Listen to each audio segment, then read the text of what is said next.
നമസ്കാരം. മലയാളി വാർത്തയിലേക്ക് സ്വാഗതം. ഹൈവേ പെട്രോളിങ്ങിനിടെ ഉണ്ടായ ഒരു അപകടം. 2 പോലീസുകാരുടെ കാലുകൾ മുറിച്ചു മാറ്റുന്ന ഗുരുതരമായിട്ടുള്ള ഒരു സാഹചര്യത്തിലേക്ക് എത്തിയിട്ടുണ്ടായിരുന്നു. പോലീസ് ജീപ്പിൽ നിയന്ത്രണം തെറ്റിയെത്തിയ കാറിടിച്ച് പരിക്കേറ്റ മംഗളൂരു തേജസ്വിനി ആശുപത്രിയിൽ ചികിത്സയിൽ കഴിയുന്ന സിവിൽ പോലീസ് ഓഫീസർ പിലിക്കോട് സ്വദേശി KM സൂരജിൻ്റെ 2ാമത്തെ കാല് മുറിച്ചു മാറ്റി എന്നുള്ള വളരെ ദുഃഖകരമായിട്ടുള്ളൊരു വാർത്തയാണ് പുറത്തു വരുന്നത്. ജനങ്ങളെ സേവിക്കാനായിട്ട് ഇട്ട കാക്കി യൂണിഫോമാണ്.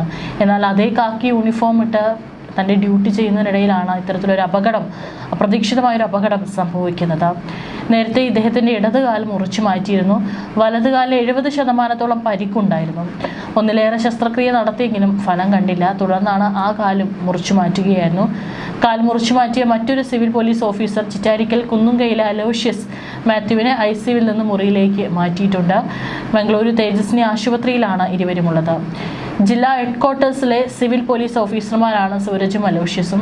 ഇക്കഴിഞ്ഞ 18-നാണ് ദേശീയപാതയിൽ പടന്നക്കാട്ട് വാഹന പരിശോധനയ്ക്കായി റോഡരികിൽ പോലീസ് ജീപ്പ് നിർത്തിയിട്ട ശേഷം അതിനു പുറകിൽ നിൽക്കുകയായിരുന്ന ഇവരുടെ ദേഹത്ത് നിയന്ത്രണം വിട്ടെത്തിയ കാർ ഇടിക്കുകയായിരുന്നു. ഇവരുടെ ചികിത്സാ ചെലവ് പോലീസ് വെൽഫെയർ ഫണ്ടിൽ നിന്ന് ലഭ്യമാക്കാൻ ആഭ്യന്തരമന്ത്രി രമേശ് ചെന്നിത്തല നിർദ്ദേശിച്ചിരുന്നു. ജില്ലാ പോലീസ് ടീമിലെ ഫുട്ബോൾ കളിക്കാരനായിരുന്നു സൂരജ്.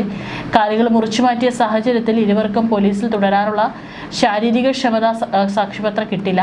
അതുകൊണ്ട് തന്നെ മറ്റെന്തെങ്കിലും വകുപ്പുകളിലേക്ക് ജോലി മാറ്റണമെന്ന ആവശ്യമാണ് പോലീസ് അസോസിയേഷൻ ഉന്നയിക്കുന്നത്. കാരണം രണ്ടുപേരും വളരെ ചെറുപ്പം പ്രായമാണ്, ഡ്യൂട്ടിയിലിരിക്കുകയാണ് ഇത്തരത്തിലൊരു അപകടം ഇവർക്ക് സംഭവിച്ചിരിക്കുന്നത്. തീർച്ചയായിട്ടും ആഭ്യന്തരമന്ത്രി അടക്കം അവരെ കൈവിടില്ല, കുടുംബത്തെ കൈവിടില്ല എന്ന് തന്നെ നമുക്ക് വിചാരിക്കാം. അതുകൊണ്ട് തന്നെ അവർ പൂർണ്ണമായിട്ടും ഒരു ആരോഗ്യസ്ഥിതിയിലേക്ക് എത്തിക്കഴിഞ്ഞാൽ ഒരുപക്ഷെ മറ്റേതെങ്കിലും വകുപ്പുകളിൽ തന്നെ ഇവർക്ക് ജോലി ലഭിക്കും, അല്ലെങ്കിൽ അതിനുള്ള നീക്കങ്ങൾ നമ്മുടെ ആഭ്യന്തര വകുപ്പ് എടുക്കുമെന്ന് തന്നെ കരുതാം.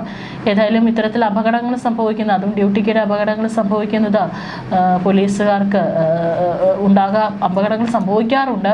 ഏതായാലും ഇവിടെ ഒരു പന്ത് കളിക്കാരൻ കൂടിയാണ്, അതായത് ഫുട്ബോൾ കളിക്കാൻ ഇഷ്ടപ്പെടുന്ന ഒരു വ്യക്തിക്കാണ് തൻ്റെ കാലുകൾ മുറിച്ചു മാറ്റേണ്ട ഒരു സ്ഥിതി ഉണ്ടായിരിക്കുന്നത്.